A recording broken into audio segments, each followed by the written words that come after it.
uma rede da parte de conjunto, né? Porque fizemos depois na turma, lista, alguns tiveram matéria, então eu resolvi fazer um vídeo para a gente fazer uma revisão da parte da teoria de conjuntos que nós vimos. Então vamos lá. Quando conjuntos, né?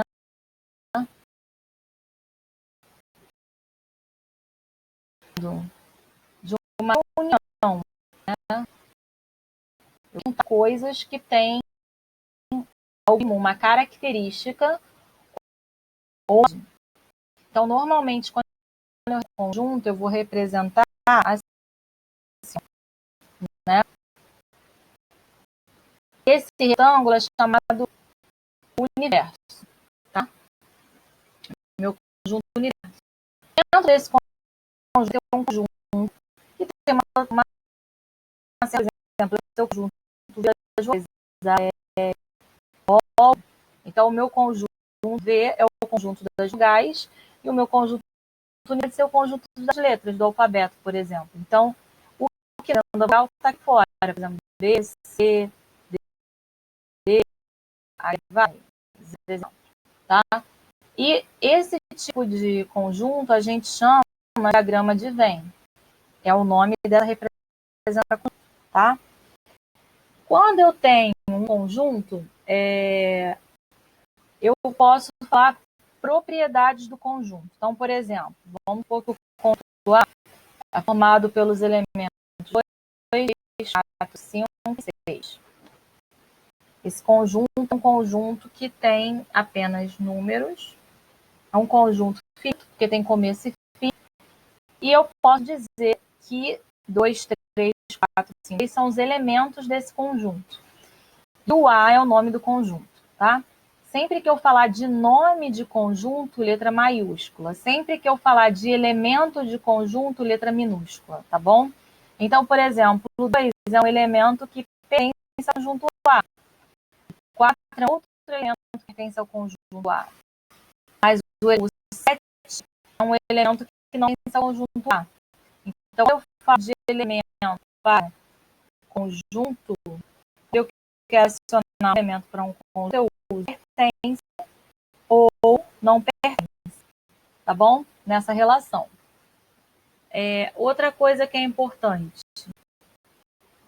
eu tenho vários tipos de conjunto. Eu tenho o conjunto vazio. O que é o conjunto vazio? É o conjunto que não tem nada. Eu posso representar ele por esse símbolo, como se fosse um zero com uma barra no meio, ou eu posso representar assim, abre chaves, fecha chaves. Tem o conjunto unitário. O que é o conjunto unitário? Ele só tem um elemento. Por exemplo, o conjunto com o elemento 2. O conjunto B com a letra A. Conjuntos unitários. Qual é o outro tipo de conjunto que eu tenho? Conjunto finito. O que é um conjunto finito? É aquele que eu dei ali o exemplo anteriormente. É um conjunto que tem começo e fim. Então, por exemplo, o conjunto aqui, A, E, I. U é um conjunto finito, que é o conjunto das vogais. O conjunto ele pode ser infinito, ou seja, ele não tem começo e fim. Um exemplo de conjunto infinito. Esse conjunto, por exemplo, n igual a menos 3, menos 2, menos 0, 1, 2, conjunto formado por todos os números inteiros positivos e negativos, tá? Então, esses são as principais definições que eu tenho de conjunto. Vazio, unitário, finito, finito. Vazio não tem elemento nenhum. Unitário só tem um elemento. Finito tem começo e fim. E infinito não tem fim. Não tem começo nem fim. Bom, quando eu tenho dois conjuntos, vamos supor que o conjunto A é formado por A, L, I, O e U, tá? Se eu quiser juntar os dois conjuntos, eu uso o símbolo de união, que é pela letra U, tá? Então, assim, A B quer dizer A união com B. Ou seja, eu quero pegar todos os elementos do conjunto A e junto com todos os elementos do conjunto B. Então, se eu quiser A, E, I, O, U. Tá bom? Vou pegar todos os elementos do conjunto A com todos os elementos do conjunto B. Interseção é o de cabeça para baixo. O que é a interseção? Quais são os elementos que eu tenho nos conjuntos ao mesmo tempo? A interseção B.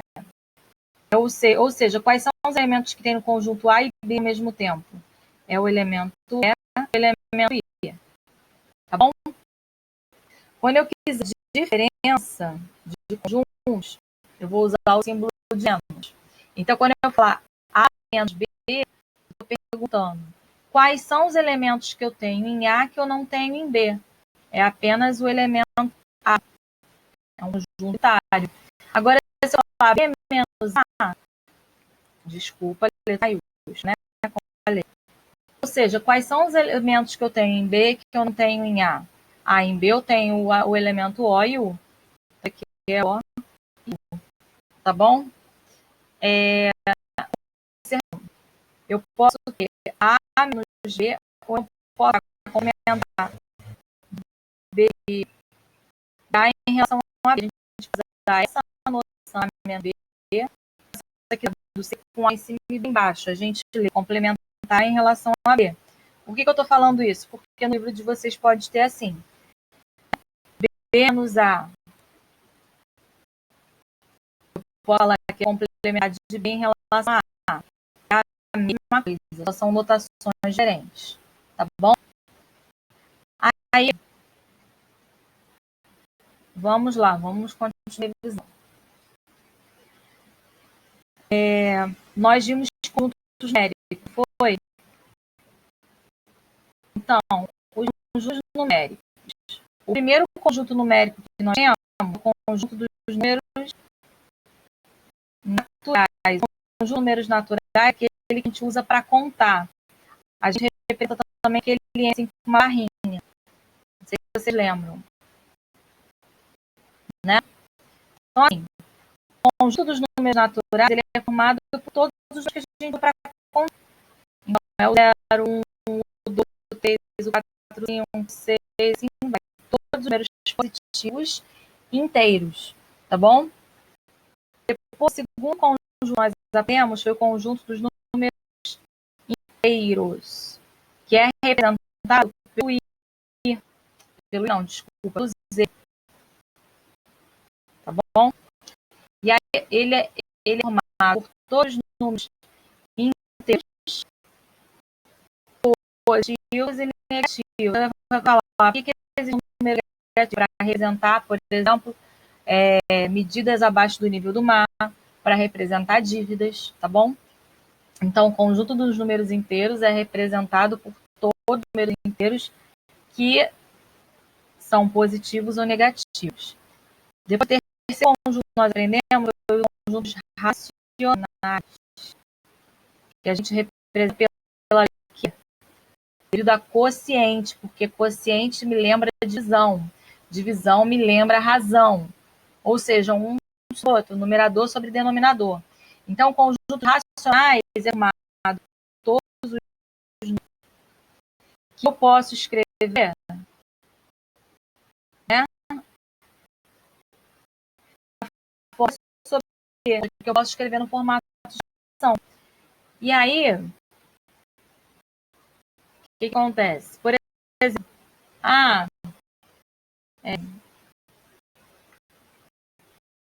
2. 2 é um número racional? Porque 2 é 2 e 1. Então, ele é um conjunto dos racionais. 0,3 é um número racional? Sim, porque eu posso escrever através de fração decimal. Então, ele nem é um número racional. 0,44 é um número racional? Sim, eu posso escrever aqui através de uma fração de matriz. Isso é uma dízima periódica, ou seja, um número que não tem fim, mas que o comportamento eu consigo representar ele através de uma dízima periódica. Então, também é um número racional. Depois eu vou fazer um vídeo relembrando essa parte, tá? Então, todos os números racionais são aqueles que eu consigo escrever através de fração. A raiz quadrada é um número racional? Sim, porque a raiz de 9 pode ser mais 3 ou menos 3, então não, tá bom? Aí, quarto conjunto numérico, nós vimos coisas irracionais, que a gente representa ali. Quais são os números irracionais? São as dízimas não periódicas, né? Ou as raízes exatas. Vamos dar um exemplo aqui. O número π é um número irracional. Ele pensa aí, é o conjunto I. Por quê? Π é um número que não tem fim. E um número que não tem um comportamento que se repita. Ele é 3,14 e vai mudando, tá? Outro exemplo, a raiz quadrada do número 3. É um número irracional, porque ele na raiz exata, assim como a raiz do 9. Então, ele é um número irracional. Tá bom? Depois, nós vimos o último conjunto, foi o conjunto dos números reais, que a gente representa pela letra R. São todos os números quais raiz quadrada de número negativo ou raiz principal de número negativo. Vou dar um exemplo. Raiz quadrada de menos 6 não é um número racional. Raiz quadrada do número 4 não é um número racional. Por quê? Porque isso aqui não pertence ao conjunto dos números reais, pertence ao conjunto dos números complexos, tá? Que a gente vê esse ano. Então, assim, vamos fazer um resumo com esses conjuntos, tá? Por exemplo, conjuntos naturais são os menores e menores de todos, né? Tem um número que usa a contar, por exemplo, 3, 2, 0. E esse conjunto está dentro do conjuntos inteiros. E são os números que a gente tem positivo e negativo. Menos 3, menos 4, menos 10, por aí vai. E esses dois conjuntos estão dentro do conjunto maior, que é o conjunto racionais, que são todos os números que eu posso escrever através de fração. 0,3, menos 0,4, 5 décimos, 12 e por aí vai. E a gente viu que os reais são todos os números que existem, né? Só que entre os reais e os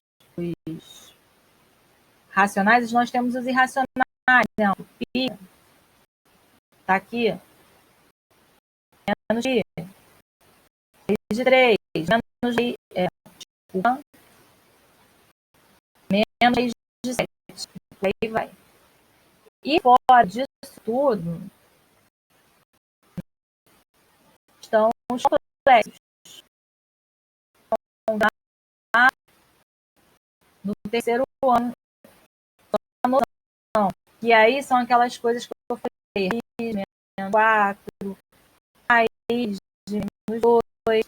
Ah, mas e a raiz de menos 0? Não, tá? Cuidado com isso. Raiz de menos 3 aqui nos irracionais, tá? Porque ela é raiz par de número negativo. É raiz par de número ímpar. Besteira.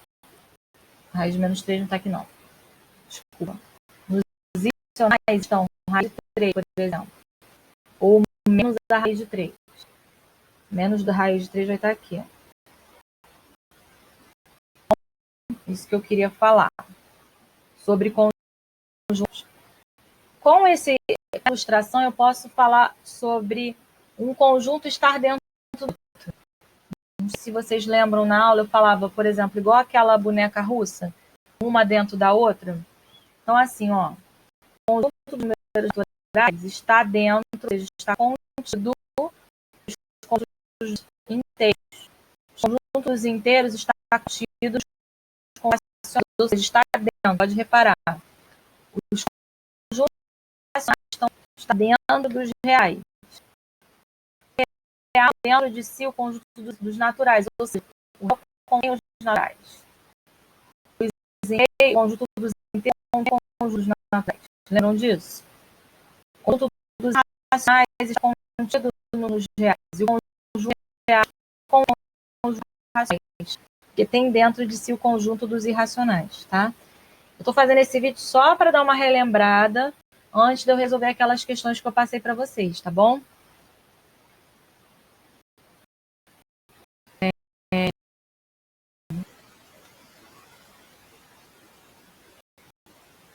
Outra coisa que eu queria lembrar, subconjunto.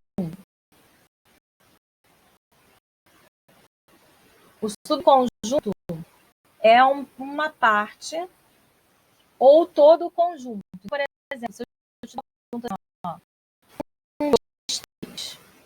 Quem são os subconjuntos desse conjunto A? Tem o conjunto vazio, um subconjunto que eu não pegar nada. Eu tenho um conjunto unitário que tem apenas o elemento 1, o outro que são 2, o outro só tem 3. Mas eu também posso ter um conjunto de elementos, que eu tenho 2, 1 e 3, ou 3. Ou eu posso pegar o próprio conjunto com todos os elementos. Então, vamos contar quantos subconjuntos eu contei? 1, 2, 3, 4, 5, 6, 7 conjuntos. Para eu saber a quantidade de subconjuntos um conjunto tem? Tem sim. É eu pegar N quantidade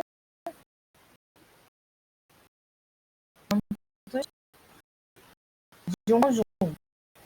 Então, assim, nesse conjunto aqui, eu tenho é igual a 3. Ou seja, eu tenho 3, tenho 3 existe forma de dar um conjunto que eu tenho, que é 2 elevado. Então, caso aqui um igual, eu vou 2, 3, 8 subconjuntos. Foram os conjuntos certo? Tem alguns problemas de conjunto que nós vamos ver através dos exercícios que a gente tem que começar a interseção. Mas eu vou deixar isso para quando a gente for resolver as questões de conjunto, tá? Eu dei essa revisão um pouco rápida, mas só para a gente relembrar um pouco, os alunos que estão com dificuldade nas questões olharem antes de fazerem as questões, tá bom? Um beijo, até quinta-feira.